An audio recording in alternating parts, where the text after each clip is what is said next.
गांव के किनारे एक टूटी सी झोपड़ी में करण नाम का लड़का रहता था। गरीबी इतनी थी कि कई बार उसे बिना खाना खाए ही सोना पड़ता था। लेकिन उसकी माँ हमेशा एक बात कहती थी, हम गरीब जरूर हैं, लेकिन हमारी ईमानदारी ही हमारी असली पहचान है। करण दिन में पढ़ाई करता और रात में बस स्टैंड पर चाय बेचता था। एक ठंडी रात जब सब लोग जा चुके थे, करण दुकान बंद करने ही वाला था कि उसकी नजर एक काले बैग पर पड़ी। उसने बैग खोला और जैसे उसकी सांस रुक गई। बैग में लाखों रुपए और कुछ जरूरी फाइलें थीं। उसका दिल जोर जोर से धड़कने लगा। अगर ये पैसे मेरे हो जाएं तो मेरी मां को कभी काम नहीं करना पड़ेगा, हमारी जिंदगी बदल जाएगी।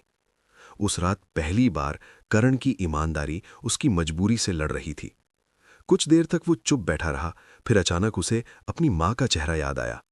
थकी हुई लेकिन गर्व से भरी आंखें। करण ने बैग बंद किया और ठान लिया, गरीबी से लड़ लूंगा, लेकिन अपने जमीर से नहीं। वो पूरी रात बस स्टैंड पर बैठा रहा ताकि अगर कोई बैग लेने आए तो वो दे सके। सुबह होते ही उसने बैग में रखे कागजात से मालिक का पता ढूंढा और शहर की ओर निकल पड़ा। काफी खोजने के बाद वो एक बड़े ऑफिस के सामने पहुंचा। अंदर जाकर उसने पूछा और आखिरकार बैग के मालिक से मिला। वो एक बड़ा बिजनेसमैन था जिसका नाम था विक्रम मेहरा। विक्रम मेहरा परेशान और गुस्से में थे। जैसे ही करण ने बैग आगे बढ़ाया, वो कुछ पल के लिए चुप रह गए। तुम जानते हो इसमें क्या है? उन्होंने पूछा। करण ने सर झुकाकर कहा, हां सर, लेकिन ये मेरा नहीं है। विक्रम की आंखें नम हो गईं। आज के समय में भी ऐसे लोग होते हैं? उन्होंने तुरंत करण को 50,000 रुपए इनाम देने की कोशिश की, लेकिन करण ने मना कर दिया। सर, अगर मैंने ये पैसे ले लिए तो मेरी मां की दी हुई सबसे बड़ी सीख हार जाएगी। विक्रम मेहरा मुस्कुराए, लेकिन इस बार उनकी मुस्कान में सम्मान था। ठीक है, अगर पैसे नहीं चाहिए तो एक मौका ले लो।